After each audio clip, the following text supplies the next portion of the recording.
Assalamualaikum warahmatullahi wabarakatuh. Salam sehat untuk kita semua.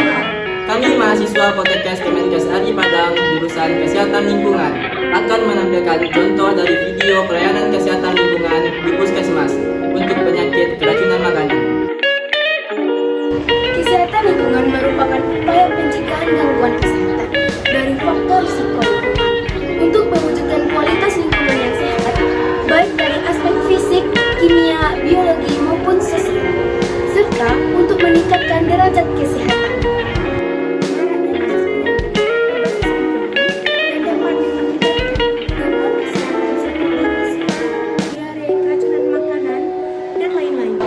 Oleh karena itu, pemerintah menetapkan Puskesmas sebagai salah satu fasilitas kesehatan.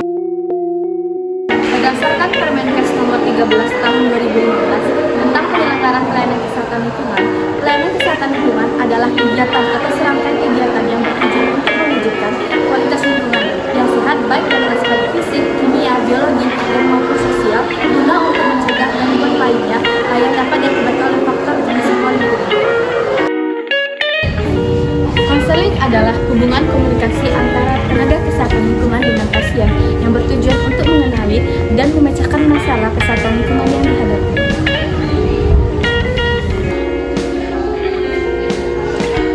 Ada 6 langkah dalam konseling yang kita sebut dengan 1-7. Yang pertama, salam sambut, tanyakan, bantu, jelaskan, dan ulangi.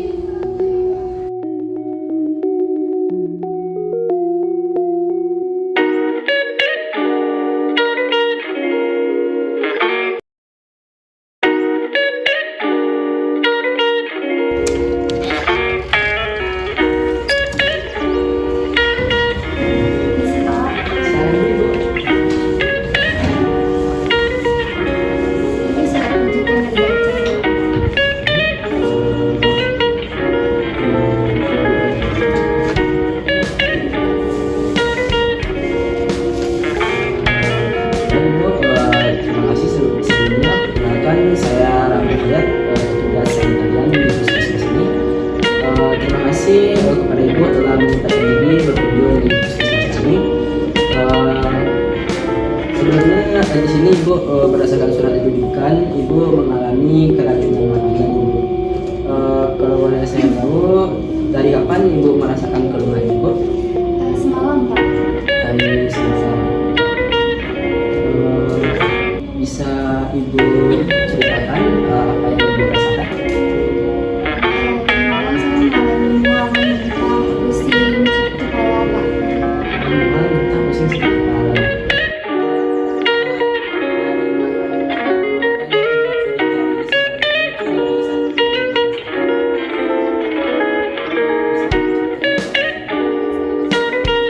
Di kota sebelum olahraga. Setelah itu saya makan bersama keluarga. Pagi harinya masih saya panaskan, tapi malam harinya karena lupa saya memanaskannya, tapi saya makan aja sama keluarga lagi, Pak. Baunya udah agak berbeda sih, sama rasanya juga agak Asam, Bu? asam, Pak. Oh, udah asam, tapi tetap Ibu konsumsi ya? Iya, karena saya yang dibuang, Pak. Dari makanan yang sama, apa ada anggota keluarga Ibu yang mengalami gejala yang sama? Dan kakak sama adik saya juga. Muntah-muntah juga, sakit perut juga, Bu? Iya, Untuk makanannya sendiri itu diolah di mana, Bu? Apa di dapur, di halaman, atau di dapur saya sendiri. Oh, di dapur Ibu sendiri. Itu yang mengolahnya siapa, Bu? Saya, Pak. Oh, Ibu sendiri yang memasak. Iya. Pada saat memasak, keadaan Ibu bagaimana, Ibu? Atau Ibu sehat dan sehat atau bagaimana? Saya lagi flu, Pak. Oh, gitu. Terus Ibu tetap memasak Iya. pada saat itu. Iya. Ada Ibu pakai masker, Bu? Enggak, Pak. Oh, nggak pakai masker. Untuk sebelum memasak, biasanya Ibu apa melakukan cuci tangan dahulu atau bagaimana? Enggak, Pak. Oh, Kadang enggak. cuci, kadang enggak. Langsung masak aja, Ibu. Iya. Habis nyapu-nyapu rumah langsung masak. Iya, Pak. Gitu. Jadi Bu, sedikit saya menjelaskan untuk makanan sendiri yang baik dan sehat untuk dikonsumsi itu Bu, itu keadaan makanan itu masih bagus Bu, seperti pertama kita olah. Itu untuk tekstur, rasa, bau itu masih sama seperti awal kita masak Bu. Jika makanan yang kita konsumsi itu teksturnya sudah berubah, sudah berlendir, rasanya sudah berubah, agak asam atau agak pahit gitu Bu, itu kalau bisa tidak boleh dikonsumsi lagi Bu. Terus untuk keadaan ibu, kan ibu memasak dalam kondisi sakit, itu seharusnya seseorang yang memasak makanan itu kondisi tubuh dalam keadaan sehat ibu. Kalau misalkan ibu sakit, itu diusahakan tidak memasak makanan ibu, karena itu akan berpotensi menularkan virus dari ibu sendiri kepada makanan, kemudian mudah tertular kepada keluarga. Kemudian untuk kebiasaan ibu sebelum memasak, itu biasakan untuk mencuci tangan. Habis buang air besar, buang air kecil, itu biasakan mencuci tangan pakai sabun dengan menggunakan air dan mengalir. Baik ibu, di sini saya akan sedikit menjelaskan tentang pangan yang aman untuk dikonsumsi. Yang pertama itu keadaan dari makanan tersebut itu tidak tercampur dengan atau tidak terkontaminasi dari bahan-bahan atau dari serangga, dari rambut ataupun dari kerikil dan semacamnya ibu. Serta untuk keadaan dari bahan makanan tersebut itu aman ibu, tidak mengandung formalin dan zat-zat berbahaya lainnya. Kemudian untuk keadaan biologisnya sendiri ibu, itu makanannya masih bagus, tidak berjamur, tidak berubah tekstur. Jadi itu makanannya harus dimasak dengan matang ibu, dengan baik agar kuman yang ada pada makanan itu masih hidup. Kemudian di sini ada 5 kunci keamanan pangan. Yang pertama yaitu menjaga kebersihan, baik itu kebersihan dari tangan ataupun kebersihan dari ibu yang memasak sendiri. Jadi sebelum memasak, ya ibu biasakan untuk mencuci tangan pakai sabun dan bahan-bahan makanannya dicuci sampai bersih ibu. Kemudian yang kedua yaitu memisahkan makanan mentah dan makanan matang. Itu penyimpanannya tidak dicampur ya ibu, agar bakteri-bakteri yang ada pada makanan mentah tidak menyebar ke makanan yang matang. Kemudian gunakan air dan bahan baku yang aman, yang seperti saya jelaskan tadi ibu, tidak mengandung zat-zat berbahaya seperti formalin ataupun zat-zat pewarna buatan lainnya. Kemudian makanan itu yang setelah dimasak simpanlah di tempat yang aman ibu, seperti di tempat tertutup, di lemari tempat penyimpanan makanan ataupun di kulkas ibu, agar terhindar dari serangga, kecoak dan bulu yang ada di dalamnya. Untuk selanjutnya itu memasak makanan dengan benar ibu. Makanan yang kita masak itu hendaknya dimasak dengan matang agar kuman-kuman yang ada makanan itu mati, sehingga kita yang mengkonsumsi menjadi aman.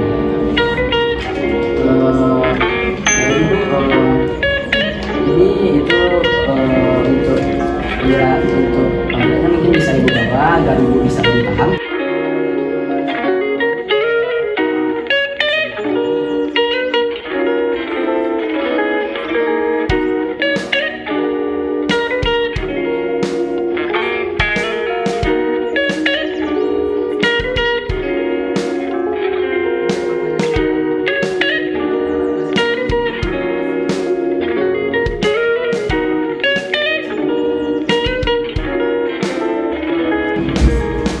Mungkin sedikit saya ulangi ya ibu. Jadi di sini dapat kita simpulkan, ibu mengalami keracunan makanan itu dari makanan yang ibu konsumsi yang sudah tidak layak ya ibu. Jadi kan ibu katakan bahwasanya makanan yang ibu konsumsi itu teksturnya sudah berubah, kemudian untuk rasanya sudah berubah, aromanya sudah tidak sedap lagi Bu. Kemudian untuk kondisi ibu sendiri saat memasak makanan itu dalam kondisi sakit dan ibu tetap mengolah makanan. Kemudian untuk kebiasaan ibu sendiri sebelum beraktivitas, baik itu sebelum memasak dan sesudah buang air besar, air kecil, dan sudah beraktivitas lainnya ibu itu dibiasakan mencuci tangan pakai sabun menggunakan air. Mungkin itu sedikit penjelasan dari saya ibu. Kemungkinan besok saya akan melakukan kunjungan ke rumah ibu. Kira-kira melakukan inspeksi ibu untuk melihat bagaimana keadaan lingkungan di rumah ibu. Kira-kira besok ibu bisanya pukul berapa ibu? Pukul 2 siang ibu. Jadi besok kami akan melakukan kunjungan ke rumah ibu pukul 2 siang. Baik Bu, terima kasih banyak Ibu atas perhatiannya. Terima kasih Bu. Halo. Dari hasil konseling dapat kami simpulkan bahwa pertama, pasien memanaskan berulang-ulang masakan, serta masih memakan makanan yang sudah berbau, berubah tekstur dan sudah berbeda rasanya. Kedua, kurang higienisnya perilaku pasien karena tidak mencuci tangan pakai sabun, serta dalam keadaan sakit. Yang kedua, inspeksi kesehatan lingkungan adalah kegiatan pemeriksaan dan pengamatan secara langsung terhadap wilayah dalam rangka pengamatan berdasarkan standar, norma, dan baku mutu yang berlaku untuk meningkatkan kualitas lingkungan yang sehat. Kegiatan inspeksi kesehatan lingkungan meliputi yang pertama, pengamatan fisik media lingkungan, yang kedua, pengukuran media lingkungan di tempat, yang ketiga, uji laboratorium, yang keempat, analisis risiko kesehatan lingkungan.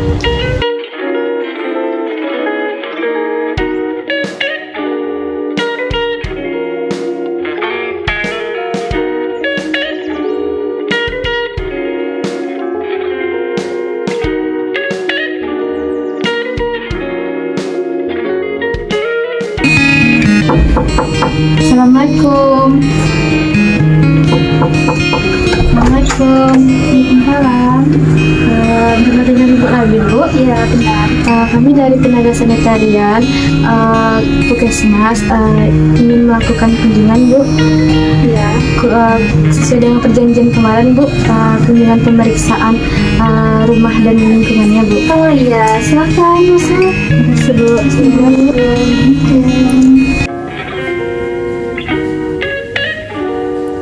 Kami akan melakukan inspeksi dapur terhadap rumah pasien.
laboratorium.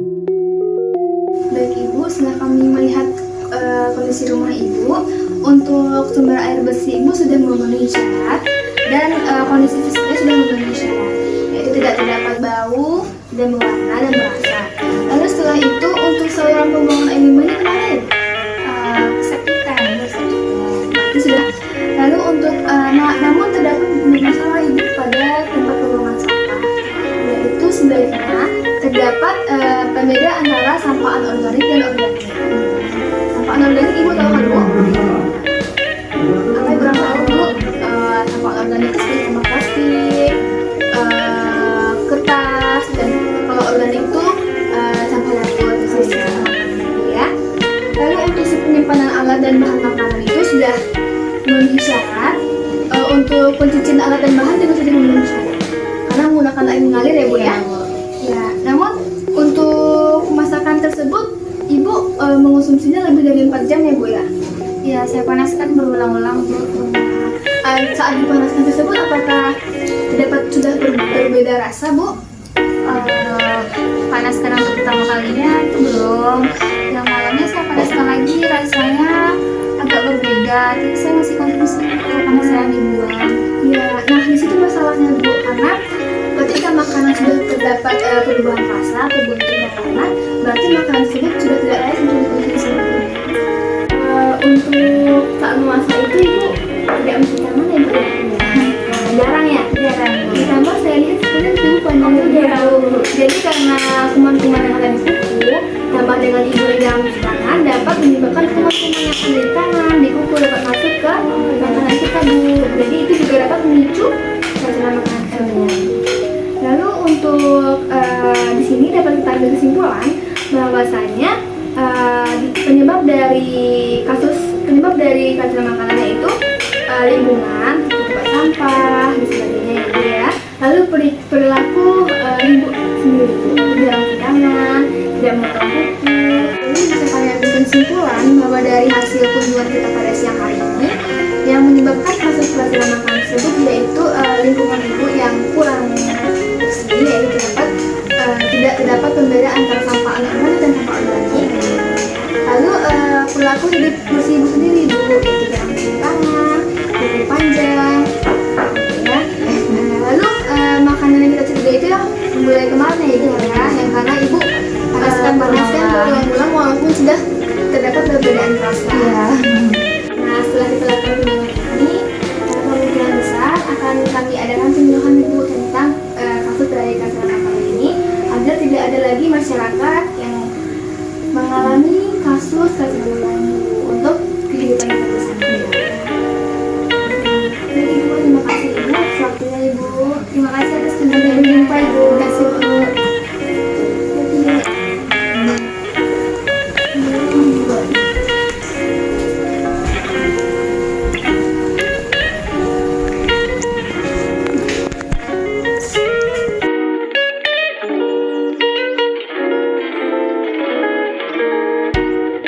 Kegiatan intervensi kesehatan lingkungan meliputi yang pertama, komunikasi, informasi, dan edukasi serta penggerakan atau pemberdayaan masyarakat. Yang kedua, perbaikan dan pembangunan sarana. Yang ketiga, pengembangan teknologi tepat guna. Yang keempat, rekayasa lingkungan. Berikut kegiatan intervensi yaitu edukasi kepada masyarakat. Selamat siang Bapak dan Ibu-Ibu. Bagaimana kabar Ibu-Ibu dan Bapak-Bapak? Sehat Bu. Kami dari Sanitarian Puskesmas Mamuki akan menyampaikan penyuluhan tentang keracunan makanan yang mana akan disampaikan oleh rekan saya yaitu Kak Isra. Kepada Kakak dipersilakan.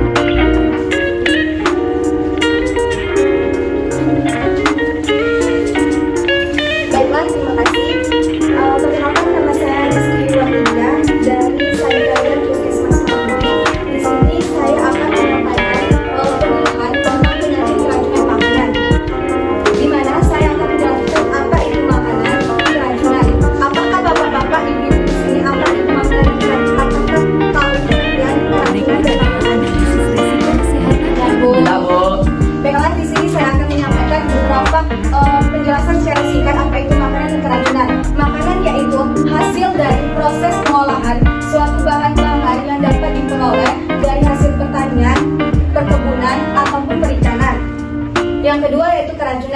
yang artinya itu maksudnya suatu zat dalam tubuh dalam jumlah tertentu yang dapat menyebabkan reaksi tubuh yang tidak diinginkan, bahkan dapat menimbulkan kematian. Selanjutnya yaitu pengertian daripada keracunan makanan. Apakah di sini bapak-bapak dan ibu-ibu setelah melihat penjelasan makanan dan keracunan tadi sudah mengetahui apa itu penyakit keracunan makanan? Baiklah, di sini saya akan menjelaskannya. Pada umumnya, penyakit keracunan makanan itu adalah bahan makanan merupakan media yang sesuai untuk pertumbuhan dan perkembangbiakan mikroorganisme. Yang kedua yaitu penyebab yang disebabkan penyakit keracunan makanan. Sebelum saya menjelaskan apa itu penyebab keracunan makanan, apakah bapak dan ibu tahu salah satu penyebab penyakit keracunan makanan? Ya, soalnya berpengawet, Bu. ya.